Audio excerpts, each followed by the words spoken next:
This channel does not promote any violent, harmful, or illegal activities. All content provided by this channel is meant for an education purpose only. দেখছেন টিভি9 বাংলা, রয়েছে আমি শুভজিৎ মিত্র। ঘড়ির কাঁটা বলছে .7:03। এই মুহূর্তে একটা বড় খবরের দিকে নজর রাখতেই হচ্ছে। ফের অ্যাকশন মোডে ইডি। শহরে একাধিক জায়গায় অভিযান চালাচ্ছে কেন্দ্রীয় এজেন্সি। এই মুহূর্তের বড় খবর, সকাল সকাল ময়দানে ইডি। শহরের একাধিক জায়গায় তারা অভিযান চালিয়েছে। নিউ আলিপুরে একটি বহুতলেও পৌঁছে গেছেন ইডি আধিকারিকরা সরাসরি। সেই ছবি আমরা দেখাচ্ছি টিভি9 বাংলার পর্দায়।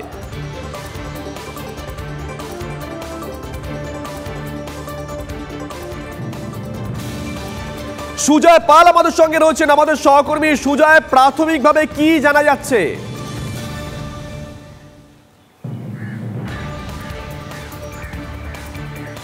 শুভজিৎ, দেখো, যেটা জানা যাচ্ছে যে এই মুহূর্তে নিউ আলিপুরে একটি আবাসনে এসে পৌঁছেছে ইডির টিম, এবং যেটা দেখা যাচ্ছে যে 397 জি ব্লক নিউ আলিপুর, এই যে বহুতল বাড়ি, এই বহুতল বাড়ির দোতলায় এই মুহূর্তে ইডি টিম পৌঁছেছে। এবং দেখতে পাচ্ছ সিআরপিএফ জওয়ান রয়েছে, সিআরপিএফ জওয়ানরা রয়েছে, এবং তার পাশাপাশি সিআরপিএফের মহিলা টিম রয়েছে। তার পাশাপাশি আমরা দেখলাম যে 5 জনের ইডি অফিসারদের টিম, একজন অ্যাসিস্ট্যান্ট ডাইরেক্টরের নেতৃত্বে তারা এসে পৌঁছলেন, এবং এই টিমেও রয়েছে। এবং যেটা দেখা যাচ্ছে যে এখানে এক ব্যবসায়ীর বাড়ি রয়েছে, পরিবার নিয়ে থাকেন সেই ব্যবসায়ীর বাড়িতে কিন্তু তল্লাশি চলছে বা ইডি টিম পৌঁছেছে। কিন্তু এখনো পর্যন্ত নির্দিষ্ট করে কোন মামলায় তল্লাশি অভিযান চলছে সেটা কিন্তু এখনো পর্যন্ত বলা সম্ভব হচ্ছে না। সুজয়, এই ব্যবসায়ীর নাম কি বা কি করেন এখনো পর্যন্ত জানা সম্ভব হয়েছে?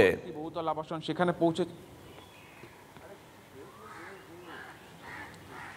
শুভজিৎ, এখনো পর্যন্ত সে ব্যাপারে সুনির্দিষ্ট কোনো তথ্য তোমাকে জানাতে পারছি না যে ব্যবসায়ীর নাম কি বা পরিবার, তার সঙ্গে কোন কানেকশন রয়েছে বা কোন মামলার যুক্ত থাকতে পারে। তবে এখনো পর্যন্ত যেটা দেখা যাচ্ছে, একজন ব্যবসায়ী এই নিউ আলিপুরের এই বহুতল আবাসন, সেই আবাসনের দোতলায় এক ব্যবসায়ী থাকেন, সেই ব্যবসায়ীর বাড়িতেই টিম পৌঁছেছে। কিছু মাত্র আগে, প্রায় মিনিট 30 আগেই ইডি টিম পৌঁছেছে। তারা তল্লাশি অভিযান শুরু হয়েছে, এবং তল্লাশি অভিযান চালানোর পাশাপাশি কিন্তু তারা জিজ্ঞাসাবাদ করবেন এই আবাসনে। এবং আজকে শহর জুড়ে বিভিন্ন জায়গায় কিন্তু তল্লাশি অভিযান চলবে, তেমনটাই জানা যাচ্ছে। আবাসনটা দেখে তো বেশ বিলাসবহুল বলে মনে হচ্ছে। আজকে তল্লাশিতে বেরিয়েছে, তার মধ্যে প্রথম এই টিমটি এখানে পৌঁছলো বাগুইআটিতে। একেবারে বিলাসবহুল আবাসন, এবং যেটা মনে করা হচ্ছে যে বড় সাম্প্রতিককালে কোনো দুর্নীতির মামলারই যোগ থাকতে পারে এই ব্যবসার ক্ষেত্রে বা এই ব্যবসায়ীর সঙ্গে। এবং সাম্প্রতিককালে আমরা যদি দুর্নীতির বড় মামলা বলি, সেক্ষেত্রে কিন্তু রেশন দুর্নীতির মামলার কথা বলা চলে। ফলে সেক্ষেত্রে সেই মামলাতেও তল্লাশি চলছে কিনা সে ব্যাপারেও এখনও স্পষ্ট তথ্য প্রমাণ নেই।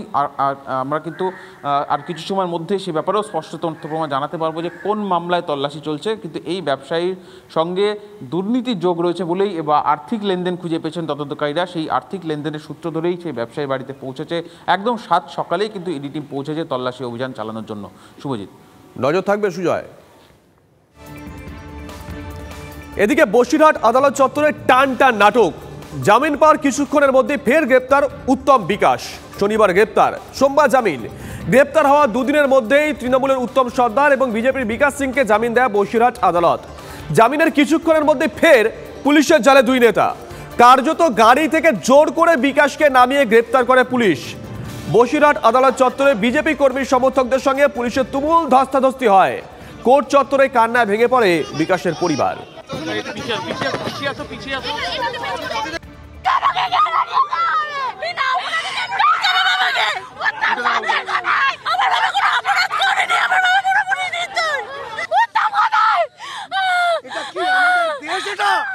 আমরা ভারতীয় কনস্টিটিউশন মেনটেন করি, যেখানে জামিন দিল। আমার স্বামীকে চক্রান্ত করেছে ওরা, ওরা চক্রান্ত করে নিয়ে আছে আমার স্বামীর কোনো দোষ নেই।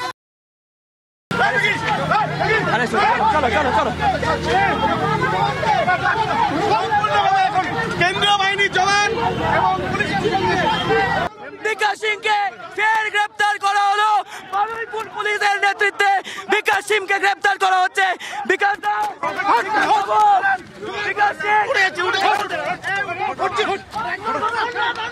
পুলিশের তরফে, বসিরহাট পুলিশের তরফে বিকাশ সিংকে গ্রেপ্তার করে নিয়ে যাওয়া হলো। জামিন পাওয়ার কিছু সময় পরে আবারও গ্রেপ্তার করা হলো বিজেপি নেতা বিকাশ সিংকে। সব মিলিয়ে জামিনের পরেও টান নাটক বসিরহাট আদালতের সামনে। এদিকে প্রথমে জামিন পেয়ে বেরোনোর পর কি বলেছিলেন উত্তম সর্দার, শুনুন। শিবু কোথায়? জানি না, জানি না, ওটা শুভেন্দু অধিকারী, মোহাম্মদ সেলিম জানেন, আর আপনারা জানেন। শাহজাহানকে চেনেন? সে দলের নেতা চিনব না কেন? লাস্ট কবে দেখা হয়েছে, কথা হয়েছে? আমার সঙ্গে 5-6 মাস আগে। দল যেটা সিদ্ধান্ত নিয়েছে, দলের সিদ্ধান্তই আমি মাথা পেতে নিয়েছি। আমি দলের কর্মী ছিলাম, থাকবো, আগামী দিনেও দলের কর্মী থাকবো। আপনার বিরুদ্ধে তো একাধিক অভিযোগ করছে গ্রামবাসী। সব মিথ্যা। আমি তো বললাম সিপিএম বিজেপি চক্রান্ত করে মা বোনেদেরকে সাজিয়ে নিয়ে এই সব মিথ্যা চক্রান্ত করেছে। এদিকে বিকাশ উত্তমকে আদালতে পেশ করেও কেস ডায়েরি দিতে পারেনি পুলিশ। এর জন্য পুলিশকে আদালতে তিরস্কারের মুখেও পড়তে হয়। জামিন হয়ে যায় উত্তম বিকাশের। জামিনের পর নাটকীয়ভাবে ফের দুজনকে পাকড়াও করে পুলিশ। পুলিশ প্রশাসন কি চাইছে তা নিয়ে চরম বিভ্রান্তি। নিরাপদাকে আটকে রাখবার পরিকল্পনা, নিরাপদা ছাড় পেলেই গ্রামের মানুষ আবার সংঘবদ্ধ হবেন এবং তৃণমূলের সমস্ত নোংরামোটা সামনে চলে আসবে, সেই পরিকল্পনা করে এটা করছে। আরেকটা পরিকল্পনা হয়েছে, আমি যা শুনলাম, যে 4টে নাকি এখন লিখিত এফআইআর পুলিশ দখল করেছে। পুলিশ এই এফআইআর গুলো করিয়েছে মহিলাদের দিয়ে, যেখানে ধর্ষণের অভিযোগ রাখেনি। একেবারে সাজানো ঘটনা। অর্থাৎ মহিলারা যারা ক্যামেরার সামনে মারাত্মক অভিযোগ করছেন, সেই অভিযোগগুলোকে নস্যাৎ করবার জন্য হয়তো পুলিশ তারা ওই সমস্ত কিছু মহিলাকে দিয়ে এরকম এফআইআর করিয়ে নিয়েছেন। এখন বলছে আমরা 4টে এফআইআর করেছি, যে এফআইআর এর মধ্যে ধর্ষণের অভিযোগ নেই। এটাও পুলিশের সাজানো। অত্যন্ত লজ্জার। এ রাজ্যের পুলিশ মানুষকে সুরক্ষা দেওয়ার পরিবর্তে মানুষকে বিপদের মুখে ঠেলে দেওয়ার পরিকল্পনা করছেন। যারা প্রতিবাদ করবে তাদের অ্যারেস্ট করবে এবং তাদের কাউকে ছাড়বে না, এর মধ্যেও পলিটিক্স আছে। নুনে ঘি পড়লো, সমস্যা আরও বাড়লো, এটা কিন্তু মাথায় নিত। সেই ক্ষোভ, তাদের অভিযোগ আরেকবার প্রমাণিত হলো যে এখানে রাজ্যে আইনের কোনো শাসন নেই। বাংলা একটা কথা আছে না, যত দোষ নন্দ ঘোষ। আর বাংলার মুখ্যমন্ত্রীর কাছে নন্দ ঘোষ হচ্ছেন বিরোধীরা। চাকরি নিয়ে জটের জন্য আবারও তাদেরকেই দুষেছেন মমতা বন্দ্যোপাধ্যায়। চড়া সুরে পাল্টা জবাব দিয়েছে বিরোধী শিবির। কিন্তু তাৎপর্যপূর্ণ বিষয় হলো, গতকাল দেবকে সঙ্গে নিয়ে আরামবাগে যান মমতা। 100 দিনের কাজের মতন এবার মুখ্যমন্ত্রী জানিয়েছেন কেন্দ্রের অপেক্ষা নয়, ঘাটাল মাস্টার প্ল্যানের টাকা দেবে রাজ্য সরকারই। দেখুন, 5 লক্ষ চাকরি আমার রেডি আছে বিভিন্ন ডিপার্টমেন্টে। চাকরিগুলো যাতে না হয়, কিছু শকুনি বসে আছে। মুখ্যমন্ত্রী দাবি করলেন 5 লক্ষ নিয়োগ করতে চান, কিন্তু বিভিন্ন ক্ষেত্রে নিয়োগ আটকে থাকার জন্য আরও একবার বিরোধীদের কাঠগড়ায় তুললেন মমতা বন্দ্যোপাধ্যায়। শিক্ষা থেকে পুরসভা, বাংলায় নিয়োগ মানেই ভুরি ভুরি দুর্নীতির অভিযোগ। আরামবাগের প্রশাসনিক সভা থেকে বিজেপি সিপিএম কংগ্রেসকে এক বন্ধনীতে ফেলে আক্রমণ করেন মমতা। এত টিচার নেওয়া হবে, পোস্ট খালি আছে, আপনাদের জন্য নিতে পারছি না। ঘাটাল মাস্টার প্ল্যান নিয়ে কেন্দ্র রাজ্যের চাপানোতর দীর্ঘদিনের। এই প্রেক্ষাপটে এদিন মুখ্যমন্ত্রীর ঘোষণা, কেন্দ্রের অপেক্ষা নয়, রাজ্য প্রশাসনই ঘাটাল মাস্টার প্ল্যানের কাজ করবে। আরামবাগে মমতার সঙ্গী ছিলেন দেব। আমি রাজনীতিতে এসেছিলাম দিদির হাত ধরে, আমি রাজনীতিতে থেকে গেলাম দিদির হাত ধরে। বিরোধীদের কটাক্ষ, নিয়ম মেনে নিয়োগ হলে এভাবে যোগ্যদের পথে বসতে হতো না। Bureau report, TV9 Bangla. Lok Sabha ভোটের দিনক্ষণ এখনো ঘোষণা হয়নি, তবে হুগলি লোকসভায় ভোটের প্রস্তুতিতে ইতিমধ্যেই নেমে পড়লেন লকেট চট্টোপাধ্যায়। অনুগামীদের নিয়ে দেওয়াল লিখলেন হুগলির বিজেপি সাংসদ। প্রার্থী ঘোষণা না হলেও কেন অনেক আগে দেওয়াল লিখন? লকেট বলছেন, বাংলা থেকে 35 আসনের লক্ষ্য পূরণ করতে হলে আগে ভাগেই শুরু করতে হবে। দেখুন, আবার একবার মোদী সরকার, এটাই মূল বার্তা। 35 টার্গেট বেঁধে দেওয়া হয়েছে, আমরা সেই লক্ষ্যে একদম চলছি। গত সপ্তাহে নিজেই ঘোষণা করেছিলেন হুগলি লোকসভা কেন্দ্রে ফের প্রার্থী হচ্ছেন, আর এবার কার্যত শুরু করে দিলেন ভোট প্রচার। রং তুলি নিয়ে নেমে পড়লেন লকেট চট্টোপাধ্যায়। নিজের সংসদীয় এলাকায় প্রার্থীর নাম ফাঁকা রেখে অনুগামীদের নিয়ে একের পর এক দেয়াল লেখান হুগলির বিজেপি সাংসদ। দিন কয়েক আগে লকেটের প্রার্থী পদের বিরোধিতা করে শ্রীরামপুরে পড়ে পোস্টার। তার পরপরই লকেট নিজেই ঘোষণা করেন হুগলি থেকে আবার প্রার্থী হবেন। অনেক কর্মীরা অলরেডি তারা নিজেরা নিজেদের অঞ্চলে নিজেদের বুথে বুথে দেওয়াল লিখন শুরু করে দিয়েছে। সেটাই আমাদের দেওয়াল লিখন শুরু করার কর্মসূচি শুরু। বাংলায় 35 আসনের টার্গেটকে সামনে রেখেই এগোনোর কথা বলছেন লকেট। হুগলি থেকে আশিক ইনসানের রিপোর্ট, TV9 বাংলা। আচ্ছা, রাজ্যে কি হচ্ছে বলুন তো? এই 2-3 সপ্তাহ আগে আমরা দেখিয়েছিলাম না সোনারপুরে, সেখানে স্কুলে ঢুকে বহিরাগতরা শিক্ষকদের পিটিয়েছিল।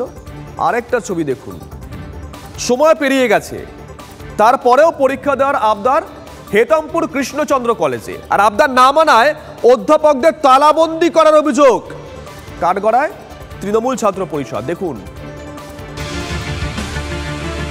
ছাত্রদের আবদার না মেটানোয় তালাবন্দি দুবরাজপুর ব্লকের হেতমপুর কৃষ্ণচন্দ্র কলেজের অধ্যাপকরা। তালাবন্ধ করার অভিযোগ তৃণমূল ছাত্র পরিষদের সদস্যদের বিরুদ্ধে। পঞ্চম সেমিস্টারের পরীক্ষা চলাকালীন 1 ঘন্টার বেশি সময়ের পর কলেজে পরীক্ষা দিতে আসেন কিছু ছাত্রছাত্রী, কিন্তু বিশ্ববিদ্যালয়ের নিয়ম অনুযায়ী 1 ঘন্টা পেরিয়ে গেলে আর তাকে পরীক্ষায় বসতে দেওয়া হয় না। তাই ছাত্রছাত্রীদের পরীক্ষায় বসতে দেওয়া হয়নি। তারপরই অধ্যাপকদের তালাবন্দি করা হয় বলে অভিযোগ।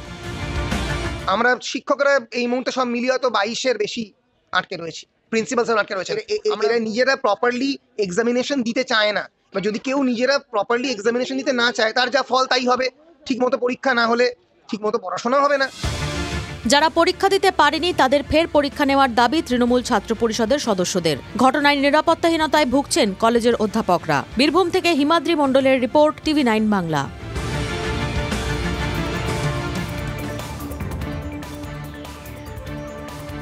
এ তো কলেজের ছবি দেখালাম, স্কুলের একটা ছবি দেখুন, বর্ধমানের ছবি।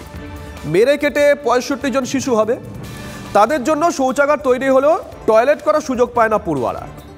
টয়লেটে তালা থাকায় তাদেরকে বাড়িতে দৌড়াতে হয় স্কুল টাইমেই। বিহিত চেয়েছেন বাবা মায়েরা, তারা রীতিমতন বিক্ষোভ দেখিয়েছেন, বলছেন না আর পারা যাচ্ছে না দিনের পর দিন। দেখুন, স্কুলে শৌচাগার রয়েছে, কিন্তু তাতে বেশিরভাগ সময় তালা ঝোলে। প্রকৃতির ডাক পেলে বাধ্য হয়ে স্কুল থেকে ছুটতে হয় বাড়িতে। অভিযোগ, অনেক বলে কয়ে শৌচাগারের তালা খোলানো গেলেও জল ভরতে হয় খোদ বাচ্চাদেরই। ক্ষুব্ধ অভিভাবকরা এদিন বিক্ষোভ দেখান স্কুলে। ঘেরাও করা হয় ভাতারের রায়রামচন্দ্রপুর প্রাথমিক বিদ্যালয়ের প্রধান শিক্ষককে। বাথরুমে তালা লাগানো, আবার মানে পায়খানা বাথরুমে কখনো জল থাকছেই না, তালা লাগানো, বাচ্চারা কোথায় যাবে বাথরুম করতে বলুন? এবার আমাদেরকে যদি বলে এক বালতি করে জল এনে দিতে, আমরা দেবো না কেন? আমরা তো ছেলের মা হই। স্কুলে মাত্র 65 জন পড়ুয়া, তাতেই এই পরিস্থিতি। যদিও প্রধান শিক্ষকের সাফাই, তার পক্ষে সব দিক দেখা সম্ভব নয়। জল বালতি আছে, বালতি জল ভরা আছে, কেউ যদি বলে আমি বাড়ি যাবো, তাকে তো আমি না বলতে পারবো না। তারপর আপনি কেন আমার বাচ্চাকে পাঠান নাই? মিড ডে মিল নিয়েও এই স্কুলে রয়েছে বিস্তর অভিযোগ। এলাকাবাসীর সঙ্গে কথা বলে এখনকার মতন পরিস্থিতি সামাল দেয় পুলিশ। পূর্ব বর্ধমান থেকে মনতোষ পোদ্দারের রিপোর্ট, TV9 বাংলা।